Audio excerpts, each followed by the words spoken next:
Welcome to Season 3 of Broom Closet Recordings, imagining, creating, and fostering the remembering of power within and the cultivation of power with. A space for those seeing, sensing, and shifting perceptions beyond the illusions, past the spells cast on our truest selves. All that is needed is within us. As we remember the divine spark within, smothered into embers for generations, it is now becoming a roaring fire, balanced by the water, air, earth, and spirit knowledge also brewing from within. The witch in you is not wicked. The witch in you is awakening. Exploring surrender and the erotic on a spiritual healing journey. I think it is important to open this Broom Closet recording with defining the two main concepts being explored here now. The action of surrender and the concept of the erotic. Though the origin of the word erotic is both French, erotique, and Greek, erotikos, both engage the word eros, both meaning passion, love, desire. Upon doing a search of multiple current Western dictionaries, the erotic is, for the most part, defined within the parameters of sexual feelings and desires only, often associated solely through a carnal sexual lens. To be clear, I prefer the definition given by the late Audre Lorde in an essay written in 1978 called Uses of the Erotic. The erotic as power, where she wrote, "The erotic is a measure between the beginnings of our sense of self and the chaos of our strongest feelings. It is an internal sense of satisfaction to which, once we have experienced it, we know we can aspire. For having experienced the fullness of the depth of feeling, recognizing its power, in honor and self-respect, we can require no less of ourselves." Now, when I consider the word surrender, a verb, an action, a short initial internet search finds it is consistently defined one of three ways: to relinquish possession or control of something to another because of demand or compulsion. It's synonymous with relinquish, so consider surrendered the city to the enemy. 2, to give up in favor of another, especially voluntarily. Consider surrendered her chair to her grandmother. And 3, to give up or abandon, as in surrender all hope. It is for these definitions that I have struggled with the idea of surrendering, even when I am considering it within the context of an action within my spiritual journey. This idea of surrendering to the process, to the timing of the divine, to the trust that the universe has my best intentions at its center focal point, has been considerably difficult when positioned within a construct that offers these definitions. So I've been sitting with it, this idea of surrender, and yet fully resistant to it, because these construct definitions, these words offered to describe an action that at my core soul self I can feel is aligned, these definitions are not aligned. It feels too much like submission, which can be defined as a state in which people can no longer do what they want to do because they have been brought under the control of someone else. As in, the army intends to take the city or simply starve it into submission. My entire life has been about resisting in order to survive, to thrive, to love, to live, to breathe. How can I surrender to anything in a world where submitting often means death of the real need, desire, want, person, and in its place, replace with that which the powering over mechanism needs, wants, desires, leaving a shell of a person? And while in resistance to surrender, sitting in the quiet of my inner thoughts and feelings, there came a whisper from my womb, a humming at my sacral. What is missing, what is causing the resistance, is a fear of the feelings that are necessary to truly surrender, as well as the knowing what true spiritual surrender even feels like. How can I aspire to something I know nothing of? I sat with this. I journaled it. The next day, a witchy soul counterpart sends me an email unknowing of these particular inner musings and reminds me of Lore's uses of the erotic essay. And light alights. The divine spark within me sent up a flare and words spelled E-R-O-S. Remember, my work here is to keep the light lit for remembering the power within the human species to choose love, harmony, balance, and to remember how powerful these choices can be. So being the lover of self-inquiry that I am, I embarked on a deeper exploration of the dual journey of understanding the act of surrender and the concept of the erotic.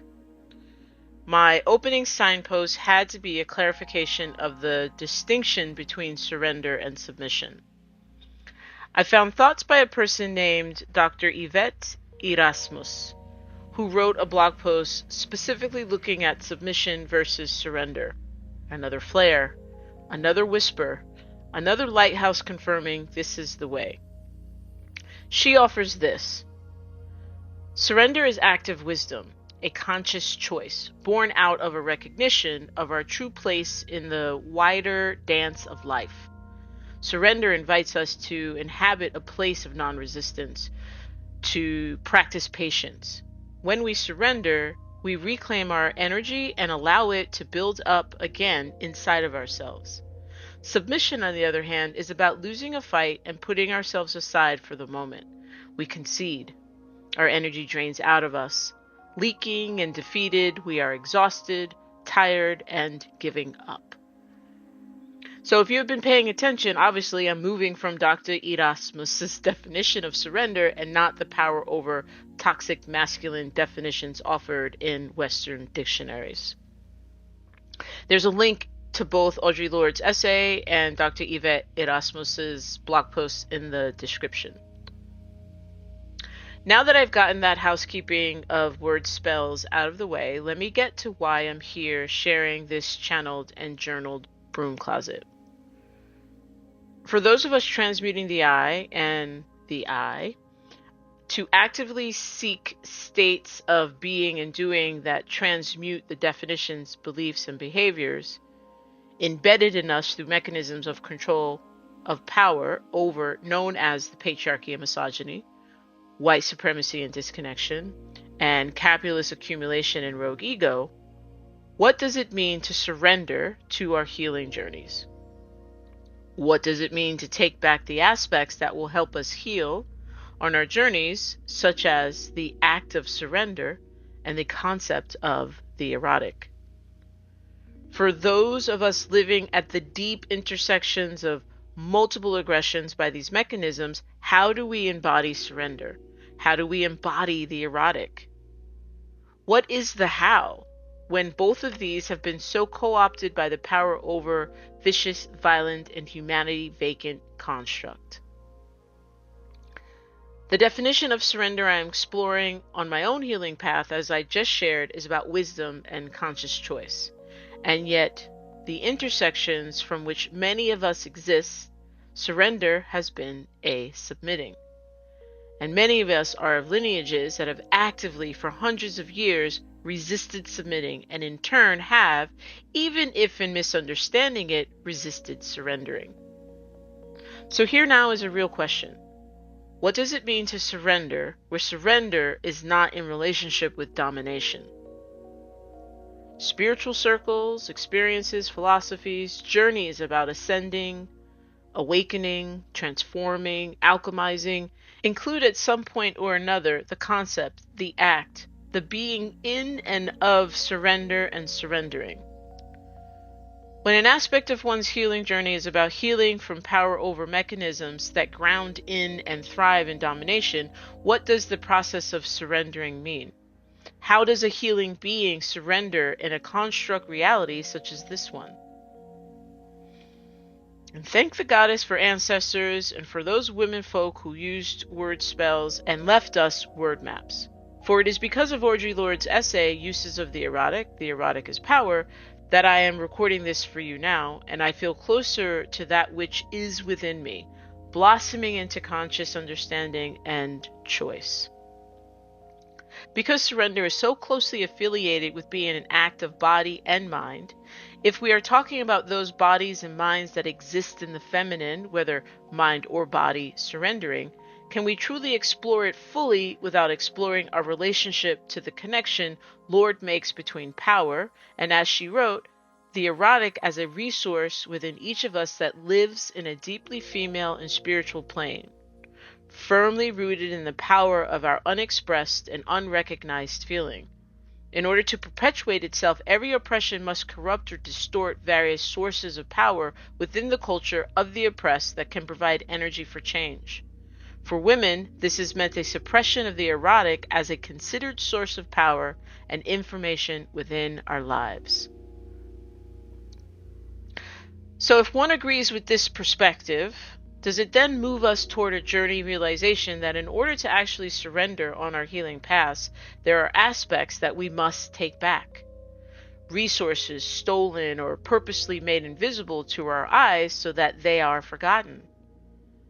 And is one of the resources to take back the remembering of the intimate relationships often found in being and doing, in yin and yang, and specifically here, unpacking the relationship between the act of surrendering with the experience of being and doing power and choice, in being and doing the erotic as a resource.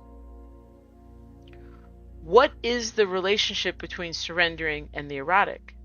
Does being in a state of surrender to one's healing journey mean to be in a close relationship to the erotic? How do we extricate our definitions, beliefs, and behaviors offered by the construct, the mechanisms of power over, from our authentic truth of what is strong versus weak, intuition versus logic, transactional versus reciprocal, and feelings versus thoughts? According to Lord, for the erotic is not a question only of what we do, it is a question of how acutely and fully we can feel in the doing. Once we know the extent to which we are capable of feeling that sense of satisfaction and completion, we can then observe which of our various life endeavors bring us closest to that fullness. And while this lens supports better understanding from a sacred masculine aspect of doing in this body, what is the complementary path for the sacred feminine aspect of being in this body? Is this the state of spiritual surrender? Perhaps a way to take back definitions, beliefs, and behaviors with regards to the power resource of the erotic is to make this connection to surrendering. But being careful too, for the healing body, experience surrendering with earth, with and to our deepest and non-rational knowledge within, with what I know as our divine spark.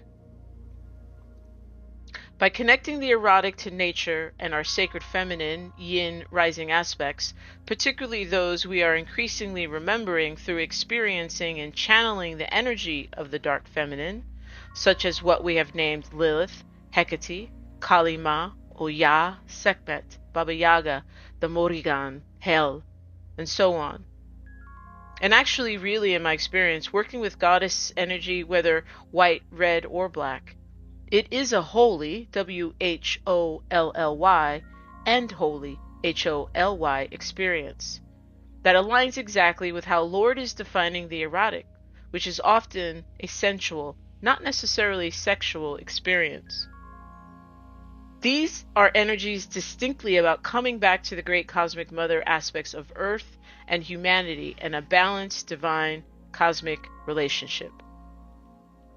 Within this, my being can consider the idea of surrendering and embodying that surrender in a wholly erotic state of being and doing. And yet the construct reality, still violent, vicious, and vacant of its connection to humanity, smothers the erotic in a masculine gaze and sense of pornographic erotica only, and surrendering only in a relationship to domination and subjugation. I think the healing journey many of us are on now includes dislocating these definitions, the beliefs they instill, and the behaviors they create from our conscious choices that form our states of being and doing. How do we break this illusion and tendrils of the construct while living in it, so that we can expand our healing journeys truly into a state of being that is both one of surrender to the divine self and innate wisdom, and to the creative source found in connection and community forged and fostered by the erotic? I'll close this with my favorite part of Lord's essay. And mind you, I've basically highlighted the whole essay over the past 10 years through reading it, growing a bit, then rereading it. But here now in this moment, where so many souls are remembering, thank you, Audre Lorde, for reminding us that we are in a moment where there exists, as she writes, women-identified women brave enough to risk sharing the erotic's electrical charge without having to look away, and without distorting the enormously powerful and creative nature of that exchange. Recognizing the power of the erotic within our world can give us the energy to pursue genuine change within the world, rather than merely settling for a shift of characters in the same weary drama. The one thing I will add here to this brilliant, magnificent quote by Audre Lorde is, for those of us on intentional transmuting the I and the I journeys, when she says women-identified women, brave enough to risk sharing the erotic's electrical charge without having to look away, consider pondering this not as women who surround us, but instead consider the parts and pieces of who we are. What powerful resource sits within us to be found when we are brave enough to risk sharing the erotic's electrical charge of our own shadow parts without having to look away, and without distorting the enormously powerful and creative nature of those hidden and shadowed parts, wanting to be given a flare, a spark, a lighthouse to be seen, heard, loved, wholly, fully, and erotically, for you and by you. As I mentioned at the start of this, I arrived here through my own I, my own shadow part seeking light, and through the gifts of the women, soul beings around me. I surrender to my inner knowing that there are quite a few of us choosing to heal, choosing to remember, choosing to connect in physical, emotional, psychic, and intellectual joy of remembering our most authentic soul journeys. And none of us are looking away. I see you, and remember, you are not alone.